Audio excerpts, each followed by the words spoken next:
യേശുവിൻ സ്നേഹം ആ മഹസ്നേഹം ആഹാദോർക്കുമ്പോൾ എന്തോരാനന്ദം. യേശുവിൻ സ്നേഹം ആ മഹസ്നേഹം ആഹാദോർക്കുമ്പോൾ എന്തോരാനന്ദം. അബ്രഹാമിൻ ദൈവം ഏലിയാവിൻ ദൈവം ഈ പാപിയാകും എന്നെയുമേ തേടി വന്ന സ്നേഹം. അബ്രഹാമിൻ ദൈവം ഏലിയാവിൻ ദൈവം ഈ പാപിയാകും എന്നെയുമേ തേടി വന്ന സ്നേഹം. ഈ പാപിയാകും എന്നെയുമേ തേടി വന്ന സ്നേഹം. യേശുവിൻ സ്നേഹം ആ മഹസ്നേഹം ആഹാദോർക്കുമ്പോൾ എന്തോരാനന്ദം.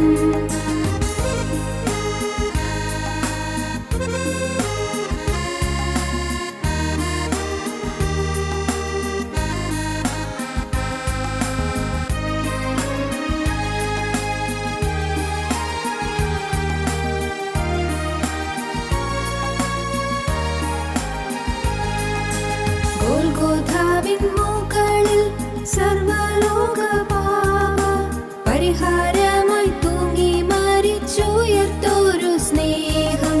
ഗോൽഗോഥാവിൻ മുകളിൽ സർവ്വലോക പാപ പരിഹാരമായി തൂങ്ങി മരിച്ചുയർത്തോരു സ്നേഹം. പരിഹാരമായി തൂങ്ങി മരിച്ചുയർത്തോരു സ്നേഹം.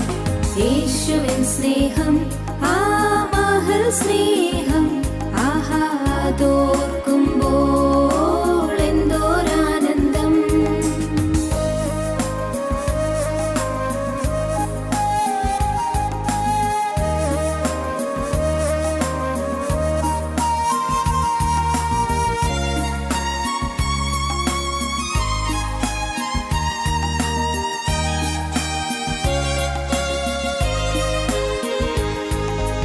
മശിഹയായി വന്നു മരണത്തെ ജയിച്ചു മനുഷ്യരെ മുറ്റും മാറ്റും ആ മഹസ്നേഹം. മശിഹയായി വന്നു മരണത്തെ ജയിച്ചു മനുഷ്യരെ മുറ്റും മാറ്റും ആ മഹസ്നേഹം. മനുഷ്യരെ മുറ്റും മാറ്റും ആ മഹസ്നേഹം. യേശുവിൻ സ്നേഹം ആ മഹസ്നേഹം ആഹാദോർക്കുമ്പോൾ എന്തോരാനന്ദം. യേശുവിൻ സ്നേഹം ആ മഹസ്നേഹം ആഹാദോർക്കുമ്പോൾ എന്തോരാനന്ദം.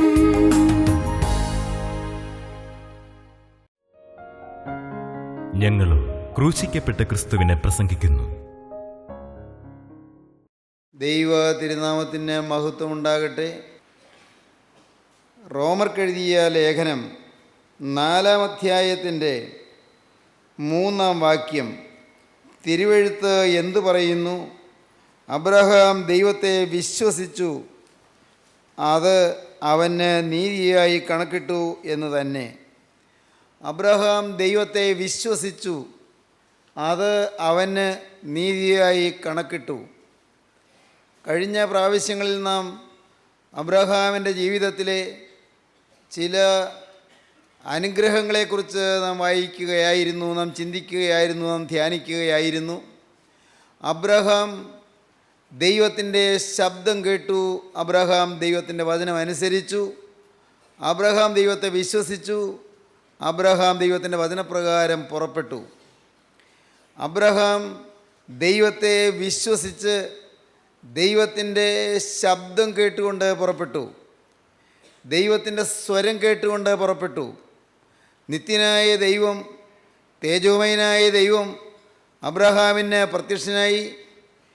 അങ്ങ് ബാബിലോണിയൻ സമതലത്തിൽ, മെസപ്പൊട്ടോമിയൻ സമതലത്തിൽ യൂഫ്രട്ടീസ് ടൈഗ്രീസ് നദിക്കക്കരെ താമസിച്ചിരുന്ന അബ്രഹാമിനോട് ദൈവം പറഞ്ഞു.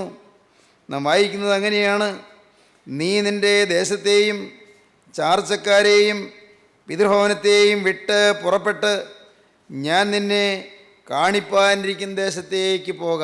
നിന്റെ പിതൃഭവനത്തെ വിടണം, നിന്റെ ചാർച്ചക്കാരെ വിടണം. ഞാൻ നിന്നെ കാണിപ്പാനിരിക്കുന്ന ദേശത്തേക്ക് നീ പുറപ്പെടുക എന്ന് ദൈവം കൽപ്പിച്ചു. അബ്രഹാം അതനുസരിച്ച് പുറപ്പെട്ടു.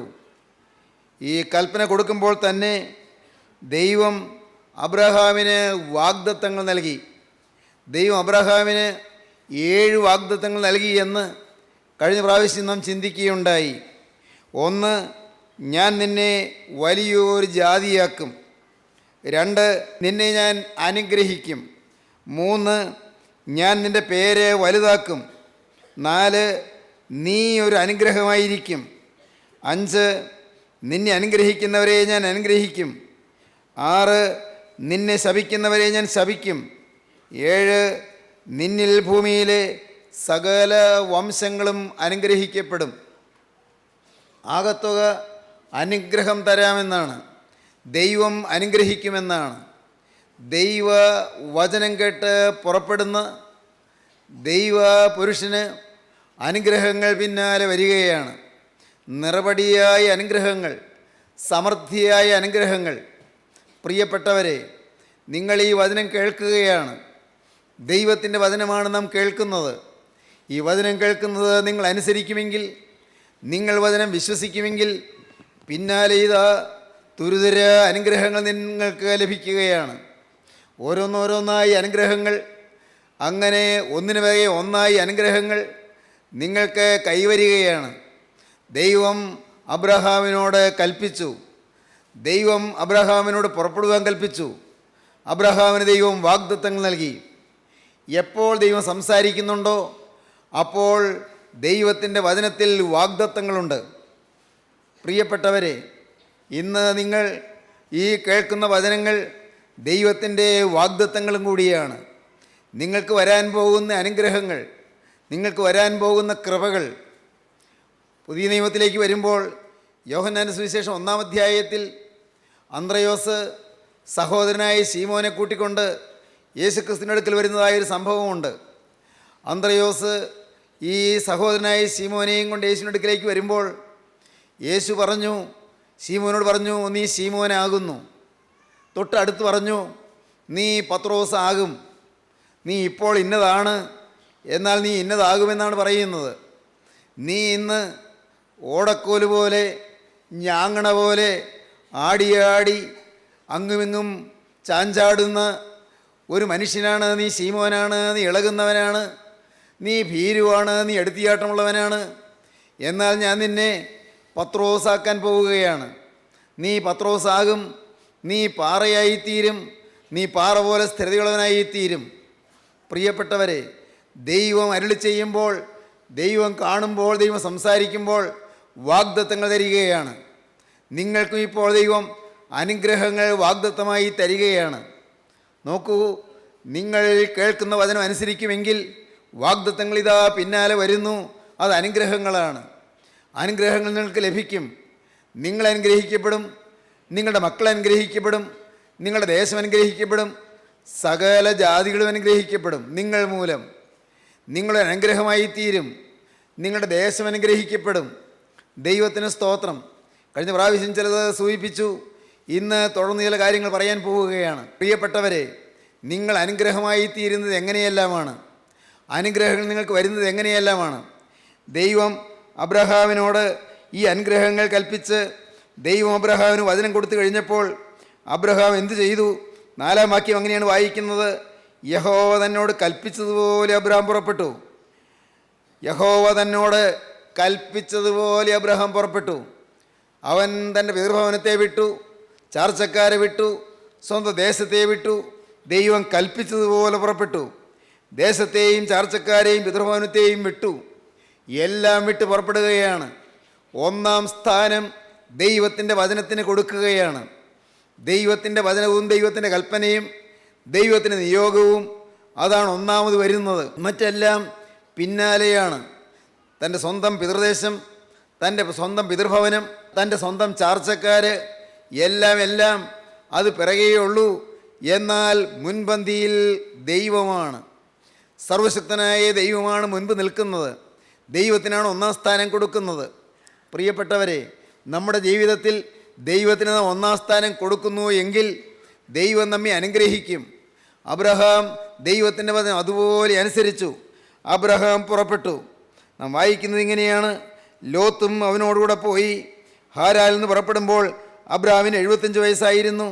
അബ്രഹാം തൻ്റെ ഭാര്യയായ സാറായിയെയും സഹോദരൻ്റെ മകനായ ലോത്തിനെയും തങ്ങൾ ഉണ്ടാക്കിയ സമ്പത്തുകളൊക്കെയും തങ്ങൾ ഹാരാനിൽ വെച്ച് സമ്പാദിച്ച ആളുകളെയും കൂട്ടിക്കൊണ്ട് കനാൻ ദേശത്തേക്ക് പോകുവാൻ പുറപ്പെട്ട് കനാൻ ദേശത്ത് എത്തി.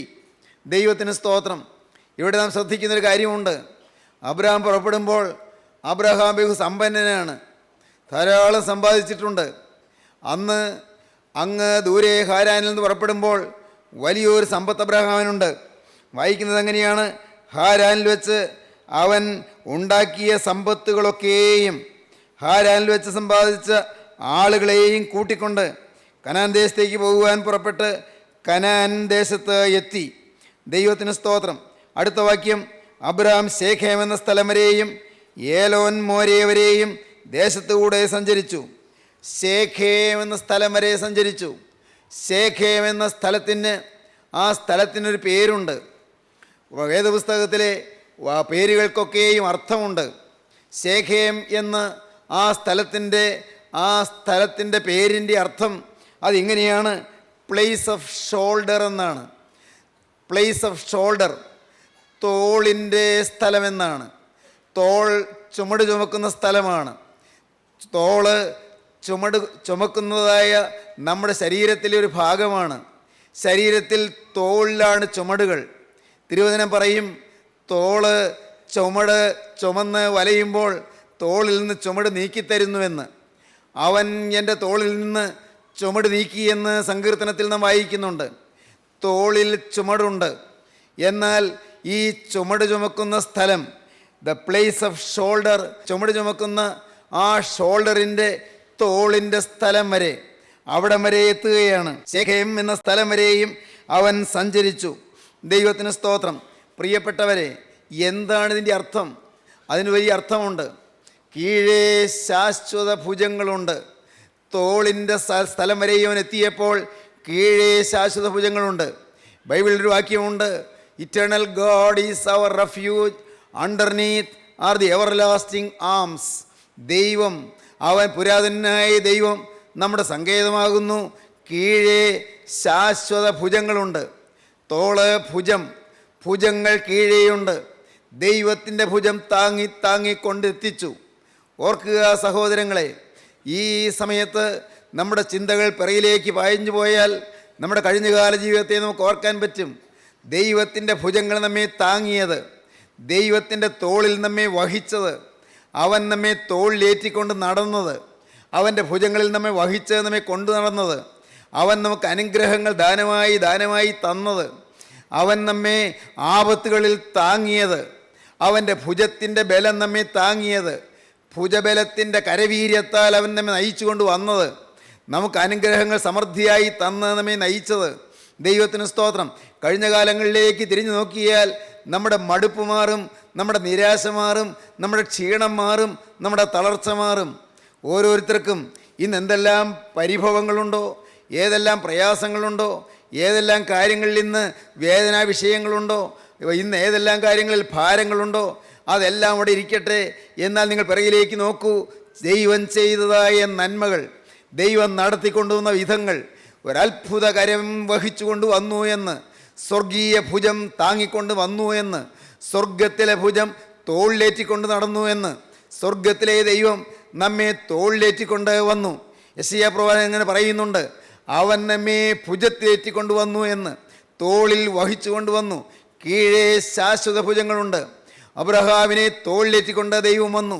സ്നേഹിതരെ, നിങ്ങൾ ശ്രദ്ധിക്കൂ, നിങ്ങൾ ചിന്തിക്കൂ. നിങ്ങളുടെ ജീവിതത്തിൽ ദൈവം തോളിലേറ്റിയ കാലങ്ങൾ, ആപത്തുകൾ വന്നപ്പോൾ, അനർത്ഥങ്ങൾ വന്നപ്പോൾ, അത്യാഹിതങ്ങൾ വന്നപ്പോൾ, മരണം പടിവാതിൽക്കൽ വന്ന് മുട്ടി നിന്നപ്പോൾ, പ്രിയപ്പെട്ടവരെ ദൈവം തോളിൽ വഹിച്ചത് നിങ്ങൾക്ക് ഓർക്കാൻ പറ്റുന്നില്ലേ? നിങ്ങളുടെ മനസ്സ് മടുത്തുപോയ കാലങ്ങളിൽ, നിങ്ങൾ ക്ഷീണിതരായപ്പോൾ, നിങ്ങൾ തളർന്ന് അവശത അനുഭവിച്ചപ്പോൾ, നിങ്ങൾ വിഷാദ വിമുഖരായി തീർന്നപ്പോൾ, അപ്പോഴെല്ലാം ദൈവം നിങ്ങളെ തോളിൽ വഹിച്ചത് നിങ്ങൾക്ക് ഓർമ്മയുണ്ടോ? കുഞ്ഞുങ്ങളെ, നിങ്ങളോട് ചോദിക്കട്ടെ, പരീക്ഷയ്ക്ക് നിങ്ങൾ പഠിക്കാൻ തുടങ്ങിയപ്പോൾ, പരീക്ഷ എഴുതാൻ പരീക്ഷാ ഹാളിൽ പോയി ഇരുന്നപ്പോൾ ദൈവത്തിൻ്റെ കരം നിങ്ങളെ താങ്ങിയത്, തോളിൽ വഹിച്ചത് നിങ്ങൾക്ക് ഓർമ്മയുണ്ടോ? ദൈവത്തിന് സ്തോത്രം. തിരിഞ്ഞു നോക്കിയാൽ ഓർക്കാൻ പറ്റും. എൻ്റെ സഹോദരങ്ങളെ, ജീവിതത്തിൽ ദൈവം തോളിൽ വഹിച്ചുകൊണ്ട് ഇത്രത്തോളം എത്തിച്ചു. ആ ശേഖേം വരെയും ദൈവം എത്തിച്ചു. ശേഖേം ദൈവത്തിൻ്റെ ആ സ്വർഗീയമായ തോളിൽ വഹിച്ച്, ഭുജങ്ങളിൽ വഹിച്ചുള്ളതായ ദൈവികമായ കരുതലും ദൈവികമായ അത്ഭുതകരമായ കൃപയും നാം കാണുകയാണ്. നമ്മെ നടത്തി വഹിച്ചു കൊണ്ടുവന്ന ദൈവസ്നേഹം, നമ്മെ ചുമന്നുകൊണ്ടുവന്ന ദൈവസ്നേഹം.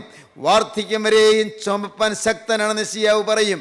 വാർദ്ധക്യം വരെയും ഞാൻ അനന്യൻ, ഞാൻ നിന്നെ ബാല്യം മുതൽ ചുമന്നുകൊണ്ടുവന്നു, നിൻ്റെ അമ്മയുടെ ഗർഭം മുതൽ ഞാൻ നിന്നെ ചുമന്നുകൊണ്ടുവന്നു എന്ന് യെശയ്യാവ് പറയുന്നുണ്ട്. യെശയ്യാവിൻ്റെ പ്രവചനത്തിൽ നാം വായിക്കുന്നുണ്ട്. നിൻ്റെ അമ്മയുടെ ഗർഭം മുതൽ ഞാൻ നിന്നെ വഹിച്ചു കൊണ്ടുവന്നു. ആ ഗർഭം മുതൽ നീ വഹിക്കപ്പെട്ടവനാണ്. എവിടെയാണ് വഹിച്ചത്? സ്വർഗത്തിലെ ദൈവത്തിൻ്റെ തോളിൽ മകനെ നിന്നെ വഹിച്ചു. മകളെ, സ്വർഗത്തിലെ ദൈവത്തിൻ്റെ തോളിൽ നിന്നെ വഹിച്ചു, നിന്നെ ചുമന്ന് കൊണ്ടുവന്നു. നീ കഴിഞ്ഞ കാലങ്ങളിലെ ജീവിതത്തിൻ്റെ ഏടുകളിലേക്ക് തിരിഞ്ഞു നോക്കൂ, ആ കാലങ്ങളിലേക്ക് നോക്കൂ. ദൈവം വഹിച്ചു കൊണ്ടുവന്നത് ഓർക്കും തോറും നിൻ്റെ ഹൃദയത്തിൽ നന്ദി നിറയും. അപ്പോൾ നിൻ്റെ മ്ലാനത മാറും. ദൈവത്തിന് സ്തോത്രം. നിൻ്റെ നിരാശ മാറും, നിൻ്റെ തളർച്ച മാറും, നിൻ്റെ ക്ഷീണം മാറും, നിൻ്റെ ആത്മാവിൻ്റെ മാന്യം മാറും. ദൈവത്തിന് സ്തോത്രം. ആത്മാവിലുള്ളതായ ആ വാട്ടം മാറും. നിൻ്റെ ഹൃദയം സന്തോഷം നിറഞ്ഞതായിത്തീരും. സമാധാനം ഉള്ളത്തിലേക്ക് അണമുറിയാതെ ഒഴുകി വരുന്ന നിനക്ക് അനുഭവിക്കാൻ കഴിയും. അബ്രഹാം ശേഖേമിലെത്തി. നാം വായിക്കുന്നത് എങ്ങനെയാണ്? അവിടെ എത്തിയപ്പോൾ എന്തുണ്ടായി? അബ്രഹാം ശേഖേം എന്ന സ്ഥലം വരെയും ഏദോം വരെയും ദേശത്തുകൂടി സഞ്ചരിച്ചു. അന്ന് കനാന്യൻ ദേശത്ത് പാർത്തിരുന്നു. യഹോവ അബ്രഹാമിന് പ്രത്യക്ഷനായി, നിന്റെ സന്തതിക്ക് ഞാൻ ഈ ദേശം കൊടുക്കുമെന്ന് അരുളി ചെയ്തു. ദൈവത്തിന് സ്തോത്രം. ദൈവം അവിടെ വന്നപ്പോൾ അബ്രഹാമിന് വീണ്ടും അരുളപ്പാട് കിട്ടി. ദൈവം അവിടെ വന്നപ്പോൾ, അബ്രഹാം ശേഖേമിലെത്തിയപ്പോൾ ദൈവം അബ്രഹാമിന് പ്രത്യക്ഷനായി. ദൈവത്തിന് സ്തോത്രം. ശേഖേമിൽ ദൈവം പ്രത്യക്ഷനായി. ശേഖേം വേദപുസ്തകത്തിൽ വളരെ പ്രാധാന്യമുള്ള ഒരു സ്ഥലമാണ്. അത് ഇന്നത്തെ വിഷയമല്ലാത്തതിനാൽ അതിലേക്ക് ഇപ്പോൾ കടക്കുന്നില്ല. ശേഖേമിൽ ദൈവം അബ്രഹാമിന് പ്രത്യക്ഷനായി, അബ്രഹാമിനോട് സംസാരിക്കുകയാണ്. സ്നേഹിതരെ, നിങ്ങൾ ചിന്തിക്കൂ. ദൈവം പ്രത്യക്ഷനായി എന്ന് പറയത്തക്കവണ്ണം, നിങ്ങൾക്ക് ദൈവത്തെ മുഖാമുഖം കണ്ടു എന്ന് പറയത്തക്കവണ്ണം എന്തെങ്കിലും നിങ്ങൾക്ക് അനുഭവമുണ്ടോ? നാളതുവരെയുള്ള ജീവിതത്തിൽ ഞാൻ എൻ്റെ ദൈവത്തെ മുഖാമുഖം കണ്ടു നിങ്ങൾക്ക് പറയത്തക്കവണ്ണം അനുഭവമുണ്ടോ? ശൗൽ പണ്ട് ദമസ്കോസിൻ്റെ പടിവാതിക്കൽ വെച്ച് യേശുക്രിസ്തുവിനെ മുഖാമുഖം കണ്ടു. ആ ശൗലിൻ്റെ ചുറ്റും വലിയൊരു വെളിച്ചം ചുറ്റിമിന്നി. എന്നാൽ പ്രിയപ്പെട്ടവരെ, നിങ്ങൾ ഈ വാക്കുകളെ കേൾക്കുമ്പോൾ നിങ്ങൾ വിശ്വാസത്തോടിരിക്കുമെങ്കിൽ ആ വെളിച്ചം ഇപ്പോൾ നിങ്ങളുടെ ചുറ്റും മിന്നുന്നത് നിങ്ങൾക്ക് അനുഭവിക്കാൻ കഴിയും. സ്വർഗത്തിലെ ദൈവത്തിൻ്റെ തേജോമയമായ പ്രകാശപൂരം നിങ്ങളുടെ ചുറ്റും പ്രവഹിക്കുന്നത് നിങ്ങൾക്ക് അനുഭവിക്കാൻ കഴിയും. നിങ്ങളെ ആ പ്രകാശം സ്പർശിക്കുന്നത് നിങ്ങൾക്ക് അനുഭവിക്കാൻ കഴിയും.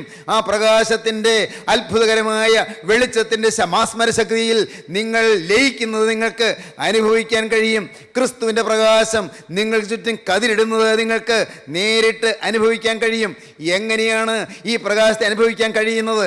നിങ്ങളുടേതായ അന്ധകാരം മാറുന്നത് നിങ്ങൾ അനുഭവിക്കുമ്പോൾ പ്രകാശം വന്നു എന്ന് നിങ്ങൾക്ക് മനസ്സിലാകും. അന്ധകാരം മാറുന്നു, നിരാശ മാറുന്നു, വിഷാദം മാറുന്നു. നിങ്ങളുടെ ജീവിതത്തിൽ നിങ്ങൾ അലട്ടിക്കൊണ്ടിരിക്കുന്നതായ പാപങ്ങൾ മാറുന്നു, നിങ്ങൾ തോറ്റുകൊണ്ടിരുന്നതായ പാപങ്ങൾ മാറുന്നു, നിങ്ങളുടെ കോപാക്രാന്തമായ സ്വഭാവം മാറുന്നു, നിങ്ങളുടെ വാശിയും പിണക്കവും വഴക്കും നീരസവും കയ്പും മാറുന്നു, നിങ്ങളുടെ ഹൃദയത്തിലുള്ളതായ ശാഠ്യ സ്വഭാവം മാറുന്നു, നിങ്ങൾക്കുള്ളതായ ദ്രവ്യാഗ്രഹം മാറുന്നു, നിങ്ങളുടെ സ്വാർത്ഥത മാറുന്നു. പ്രിയപ്പെട്ടവരെ, നിങ്ങളുടെ മനസ്സിലുള്ളതായ അഹന്ത മാറുന്നു, അഹങ്കാരം മാറുന്നു, നിങ്ങളുടെ സ്വയം മഹത്വം, സ്വയ പ്രശംസ മാറുന്നു, നിങ്ങളുടെ സെൽഫ് സഫിഷ്യൻസി, സ്വയ പര്യാപ്തത മാറുന്നു, നിങ്ങളുടെ സെൽഫ് ഇമ്പോർട്ടൻസ്, നിങ്ങളുടെ സ്വയ പ്രമാണിത്വം, സ്വയ പ്രാധാന്യം മാറുന്നു. ഈ സ്വയമെല്ലാം മാറുന്നത് അത് നിങ്ങൾ അനുഭവിക്കുമ്പോഴാണ്. പ്രകാശം ചുറ്റും മിന്നിയല്ലോ എന്ന് മനസ്സിലാകുന്നത്. എൻ്റെ ചുറ്റും മിന്നിയത് അത്ഭുത പ്രകാശമായിരുന്നെന്ന് നിങ്ങൾക്ക് മനസ്സിലാകും. കർത്താവേ, ഈ അത്ഭുത പ്രകാശം എന്നെ വലയം ചെയ്തല്ലോ, തോളിൽ വഹിച്ചു കൊണ്ടുവന്ന് നീ ഇത്രത്തോളം നീ എന്നെ കൊണ്ടുവന്നു. ഒരത്ഭുത പ്രകാശം എൻ്റെ ചുറ്റും മിന്നിയത് കൊണ്ടാണല്ലോ ഇത്രയും കാലം ഞാൻ തോറ്റുകൊണ്ടിരുന്ന ചില ദുശ്ശീലങ്ങളിൽ നിന്ന് മോചനം പ്രാപിക്കാൻ എനിക്ക് കഴിഞ്ഞത്. ചില പുറത്തു പറയാൻ കൊള്ളാത്തതായ ചില അഴുക്കായ വികാരങ്ങൾ, അശുദ്ധമായ മോഹങ്ങൾ എൻ്റെ ഹൃദയത്തിൽ നിന്ന് പോയത് നാഥാ നിന്റെ പ്രകാശം എൻ്റെ മേൽ ഉദിച്ചപ്പോഴാണല്ലോ. നീതിസൂര്യനായ യേശുവേ, നിന്റെ പ്രകാശം എൻ്റെ മേൽ ഉദിക്കുവാൻ നീ തിരുമനസ്സായല്ലോ. ദൈവത്തിന് സ്തോത്രം. അബ്രഹാം അവിടെ ആ ദേശത്ത് ചെന്നപ്പോൾ ദൈവം അബ്രഹാമിന് പ്രത്യക്ഷനായി, ശേഖേമിൽ പ്രത്യക്ഷനായി. എന്നിട്ട് ദൈവം പറഞ്ഞു, നിന്റെ സന്തതിക്ക് ഞാൻ ഈ ദേശം കൊടുക്കുമെന്ന് ദൈവം അരുളി ചെയ്തു. തനിക്ക് പ്രത്യക്ഷനായ യഹോവയ്ക്ക് അവനവിടെ ഒരു യാഗപീഠം പണിതു.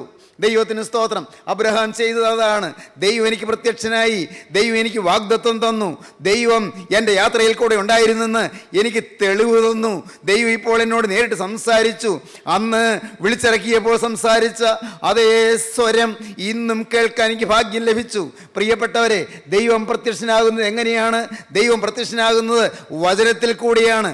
വചനത്തിൽ കൂടിയുള്ള പ്രത്യക്ഷത നാം ഒരു പടം കാണുന്നത് പോലെയല്ല, നാം ഒരു രൂപം കാണുന്നത് പോലെയല്ല, നാം ഏതെങ്കിലും ഒരു പ്രത്യേക ദർശനം ലഭിക്കുന്നത് പോലെയല്ല. എന്നാൽ ദൈവം പ്രത്യക്ഷനാകുന്നത് വചനത്തിൽ കൂടിയാണ്. ജീവന്റെ വചനത്തിൽ കൂടി ദൈവം പ്രത്യക്ഷനാകുന്നു. ദൈവത്തിന് സ്തോത്രം. ഇപ്പോൾ നിങ്ങളുടെ കാതുകളിൽ വന്ന് അലയടിക്കുന്നതായ ദൈവത്തിന്റെ വചനം അത് നിങ്ങളുടെ ഹൃദയത്തിന്റെ അന്തരാളത്തിലേക്ക് ഊളിയിട്ട് കടന്നു എന്ന് നിങ്ങൾക്ക് ദൈവം പ്രത്യക്ഷനാവുകയാണ്. ദൈവം നിങ്ങളോട് ഇടപെടുകയാണ്. ദൈവം നിങ്ങളോട് സംസാരിക്കുകയാണ്. ദൈവം നിങ്ങൾക്ക് പ്രത്യക്ഷനായിക്കൊണ്ട് നിങ്ങളോട് അരുളി ചെയ്യുമ്പോൾ നിങ്ങളുടെ സ്വഭാവം മാറുന്നു എന്ന് ഞാൻ പറഞ്ഞല്ലോ. അപ്പോൾ എന്താണ് സംഭവിക്കുന്നത്? നിങ്ങൾ ഒരു കാര്യം ചെയ്യുന്നു, യാഗപീഠം പണിയുന്നു. ദൈവത്തിന് സ്തോത്രം. യാഗപീഠം പണിയുന്നു, യാഗം അർപ്പിക്കാൻ തയ്യാറാകുന്നു. പ്രിയപ്പെട്ടവരെ, അബ്രഹാമിന്റെ ജീവിതത്തിൽ തുടരെ തുടരെ ചെല്ലുന്നിടത്തെല്ലാം യാഗപീഠം പണിയുന്നതായി കാണാൻ സാധിക്കും. യാഗപീഠം പണിയുന്നു. എന്താണ് ഇതിൻ്റെ അർത്ഥം? സങ്കീർത്തനം 50-ാം സങ്കീർത്തനം ആദ്യവാക്യങ്ങൾ വായിക്കുമ്പോൾ കാണാം, യാഗം കഴിച്ച് എന്നോട് നിയമം ചെയ്തവരായ എൻ്റെ വിശുദ്ധന്മാരെ എൻ്റെ അടുക്കൽ കൂട്ടുവീൻ. യാഗം കഴിച്ച് എന്നോട് നിയമം ചെയ്തവരായ എൻ്റെ വിശുദ്ധന്മാരെ എൻ്റെ അടുക്കൽ കൂട്ടുവീൻ. അത്യുന്നതന് നിന്റെ നേർച്ചകളെ കഴിക്കുക, സർവശക്തന് നിന്റെ യാഗങ്ങളെ അർപ്പിക്കുക എന്ന് 50-ാം സങ്കീർത്തനത്തിൽ തുടർന്ന് വായിക്കാൻ സാധിക്കും. യാഗങ്ങളെ അർപ്പിക്കുക. വേദപുസ്തകം വായിക്കുമ്പോൾ ഈ തിരുവെഴുത്തിൽ ഉടനീളം വിശുദ്ധന്മാർ യാഗമർപ്പിച്ചവരാണ് എന്ന് കാണാം. വിശ്വാസ വീരന്മാർ യാഗമർപ്പിച്ചവരാണ്. നിങ്ങൾക്കും അനുഗ്രഹത്തിൻ്റെ ബന്ധാവിലൂടെ ചലിക്കണമെങ്കിൽ, അനുഗ്രഹത്തിൻ്റെ പാതയിലൂടെ നിങ്ങൾക്ക് മുന്നേറണമെങ്കിൽ പ്രിയപ്പെട്ടവരെ, യാഗം കഴിക്കാൻ നിങ്ങൾ തയ്യാറാകണം. എന്തെല്ലാമാണ് യാഗം കഴിക്കേണ്ടത്? നമുക്കറിയാം എന്തെല്ലാമാണ് യാഗം കഴിക്കേണ്ടത്. നമ്മെ തന്നെ യാഗമായി അർപ്പണം ചെയ്യണം. നമ്മുടെ ദേഹം യാഗം കഴിക്കണം, നമ്മുടെ അവയവങ്ങൾ യാഗം കഴിക്കണം, നമ്മുടെ ആഗ്രഹങ്ങൾ യാഗം കഴിക്കണം, നമ്മുടെ ചിന്താഗതികൾ യാഗം കഴിക്കണം, നമ്മുടെ പ്ലാനുകൾ യാഗം കഴിക്കണം, നമ്മുടെ സ്കീമുകൾ യാഗം കഴിക്കണം, നമ്മുടെ പദ്ധതികൾ യാഗം കഴിക്കണം, നമ്മുടെ ഭാവി പരിപാടികൾ യാഗം കഴിക്കണം, നമ്മുടെ ശരീരം യാഗമായി അർപ്പിക്കണം. പോരാ, നമ്മുടെ മനസ്സ് യാഗമായി അർപ്പിക്കണം, നമ്മുടെ ഹൃദയം യാഗമായി അർപ്പിക്കണം, നമ്മുടെ ബുദ്ധി യാഗമായി അർപ്പിക്കണം, നമ്മുടെ കഴിവുകൾ യാഗമായി അർപ്പിക്കണം. എല്ലാം ഈ ബലിവേദിയിൽ യാഗമായി അർപ്പണം ചെയ്യണം. ദൈവത്തിന് സ്തോത്രം. ഓർക്കുക പ്രിയപ്പെട്ടവരെ, ഓർക്കുക, യാഗമായി അർപ്പിക്കേണ്ടത് പിന്നെ എന്താണ്? നമ്മുടെ അന്തരാത്മാവ് യാഗമായി അർപ്പിക്കണം, ആത്മാവ് യാഗമായി അർപ്പിക്കണം. ചുരുക്കി പറഞ്ഞാൽ ദേഹവും ദേഹിയും ആത്മാവും എന്ന് പറയുന്നതായ ആളത്വം മുഴുവനും ദ ടോട്ടൽ എൻറ്റയർ പേഴ്സണാലിറ്റി സമ്പൂർണമായി യാഗമായി അർപ്പിക്കണം. ഓർക്കുക സഹോദരങ്ങളെ, നിങ്ങൾ ഇതുവരെയും ഒരു യാഗത്തെക്കുറിച്ച് ചിന്തിച്ചിട്ടുണ്ടോ? നിങ്ങളെ തന്നെ യാഗമായി അർപ്പണം ചെയ്തിട്ടുണ്ടോ? നിങ്ങളുടെ കൈകൾ യാഗമായി അർപ്പിച്ചിട്ടുണ്ടോ? നിങ്ങളുടെ കണ്ണുകൾ യാഗമായി അർപ്പണം ചെയ്തിട്ടുണ്ടോ? നിങ്ങൾ ചിന്തിക്കുക. നിങ്ങളുടെ ജീവിതത്തിൽ ഇനിയും യാഗം അർപ്പിക്കാനുള്ള വശങ്ങൾ ഏതെല്ലാമാണ്? എവിടെയെല്ലാമാണ് യാഗം വരേണ്ടത്, യാഗം കഴിക്കേണ്ടത്? ഒന്നൊന്നായി നിങ്ങൾ ചിന്തിക്കൂ. അനുഗ്രഹം വേണമെങ്കിൽ യാഗം അർപ്പിക്കണം. അബ്രഹാം യാഗം അർപ്പിച്ചു, യാഗപീഠം പണിതു. നാം വായിക്കുന്നത് എങ്ങനെയാണ്? എന്താണ് നടക്കുന്നത്? അബ്രഹാം അവിടെ തനിക്ക് പ്രത്യക്ഷനായ യഹോവയ്ക്ക് ഒരു യാഗപീഠം പണിതു. ദൈവത്തിന് സ്തോത്രം. തനിക്ക് പ്രത്യക്ഷനായ ദൈവത്തിന് അബ്രഹാം ഒരു യാഗപീഠം പണിതു. സ്നേഹിതരെ, ജീവനുള്ള ദൈവത്തിന് യാഗപീഠം പണിയണം. നിങ്ങൾ കല്ലുകൾ പെറുക്കി വെച്ചിട്ട് യാഗപീഠം പണിയാനല്ല പറഞ്ഞത്. ഓർക്കുക, ഒരേ ഒരു യാഗം, ലോകത്തിൻ്റെ ചരിത്രത്തിൽ ഏറ്റവും തിളങ്ങി നിൽക്കുന്ന ഒരു യാഗം ഗോകുൽത്തായിൽ നടന്നു. അത് തന്നെ യാഗമായി അർപ്പണം ചെയ്യുകയായിരുന്നു. ആരാണ് ആ യാഗം അർപ്പിച്ചത്? നമുക്കറിയാം. നമ്മുടെ കർത്താവായ യേശു ക്രിസ്തു, നമ്മുടെ നാഥനായ ക്രിസ്തു യാഗമായി അർപ്പണം ചെയ്തു. അവൻ തന്നെ യാഗമായി അർപ്പിച്ചു. 33 വയസ്സ്, യൗവനത്തിൻ്റെ ചോരത്തിളപ്പുള്ള പ്രായം. ദൈവത്തിന് സ്തോത്രം. പ്രിയപ്പെട്ടവരെ, എല്ലാം പിന്നിലേക്ക് മാറ്റിക്കൊണ്ട് സകലവും വിട്ട് യാഗമായി അർപ്പണം ചെയ്തു. തൻ്റെ ഭാവി യാഗമായി അർപ്പിച്ചു, തൻ്റെ ജീവൻ യാഗമായി യാഗമായി അർപ്പിച്ചു, തൻ്റെ ആയുസ് യാഗമായി അർപ്പിച്ചു, തൻ്റെ ശരീരം യാഗമായി അർപ്പിച്ചു, തൻ്റെ സ്ഥാനവും മാനവും യാഗമായി അർപ്പിച്ചു. പ്രിയപ്പെട്ടവരെ, യേശു ക്രിസ്തു എല്ലാം യാഗമായി അർപ്പിച്ചു. ദൈവത്തിന് സ്തോത്രം. യേശുവിനെ പിടിച്ച് രാജാവാക്കാൻ ചിലർ ശ്രമിച്ചു. വേണ്ട വേണ്ട, യാഗമായി അർപ്പണം ചെയ്യുകയാണ്. യേശുവിനെ യവനദേശത്തേക്ക് യേശുവിനെ ക്ഷണിക്കാൻ യവനന്മാർ വന്നു. അവര് യേശുവിനെ മാനിക്കാൻ തയ്യാറായി വന്നു. വേണ്ട, എനിക്ക് വേണ്ട, ഗോതമ്പ് മണി നിലത്ത് വീണ് ചാകുന്നത് പോലെ ചാകാൻ ഞാൻ ഒരുക്കമാണെന്ന് യേശു പറഞ്ഞു. ദൈവത്തിന് സ്തോത്രം. എല്ലാം യാഗമായി അർപ്പണം ചെയ്തു. അതുകൊണ്ട് ഇന്ന് നമുക്ക് ജീവനോടെ ദൈവത്തെ സ്തുതിക്കാം. കർത്താവായ യേശുവിൻ്റെ ആ യാഗത്തിൻ്റെ തിരുരക്തത്താൽ നാം വീണ്ടെടുക്കപ്പെട്ടവരായി തീർന്നു. ആ തിരുരക്തം നമ്മെ കഴുകി, ആ തിരുരക്തം നമ്മുടെ പാപത്തെ മാറ്റിക്കളഞ്ഞു. ആ തിരുരക്തത്താൽ, യാഗത്തിൻ്റെ തിരുരക്തത്താൽ നമുക്ക് പാപവിമോചനം തന്നു, നമുക്ക് മോക്ഷം തന്നു, നമുക്ക് സമാധാനം തന്നു. നമ്മുടെ കഴിഞ്ഞകാല ജീവിതം അവൻ മായിച്ചില്ലായ്മ ചെയ്തു. ദൈവത്തിന് സ്തോത്രം. സ്നേഹിതരെ, നിങ്ങൾക്ക് ഈ യാഗത്തിൻ്റെ പൊരുൾ മനസ്സിലായിട്ടുണ്ടോ? ഇന്ന് ഈ വാക്കുകളെ കേൾക്കുമ്പോൾ, കർത്താവേ, നീ ക്രൂസിൽ നിന്നെ തന്നെ യാഗമായി അർപ്പിച്ചതുപോലെ ഞാനിതാ എന്നെ തന്നെ നിന്റെ കുരിശിൻ ചൂടിൽ യാഗമായി അർപ്പണം ചെയ്യുന്നു. ഞാനിതാ എൻ്റെ സ്വന്തം യാഗപീഠം പണിയുന്നു. എന്നെ തന്നെ ഞാൻ യാഗമായി അർപ്പണം ചെയ്യുന്നു. പറയാമോ പ്രിയപ്പെട്ടവരെ? നിങ്ങളുടെ ജീവിതം ക്രിസ്തുവിന് കൊടുക്കാമോ? അവനോട് വാക്ക് പറയാമോ? രാജാധിരാജ, നിത്യനായ രക്ഷക, എനിക്ക് വേണ്ടി ക്രൂസിൽ മരിച്ച രക്ഷക, എന്നെ തന്നെ ഞാനിപ്പോൾ യാഗമായി അർപ്പിക്കുന്നു. എൻ്റെ ദേഹവും ദേഹിയും ആത്മാവും ഞാനിതാ യാഗമായി അർപ്പിക്കുന്നു.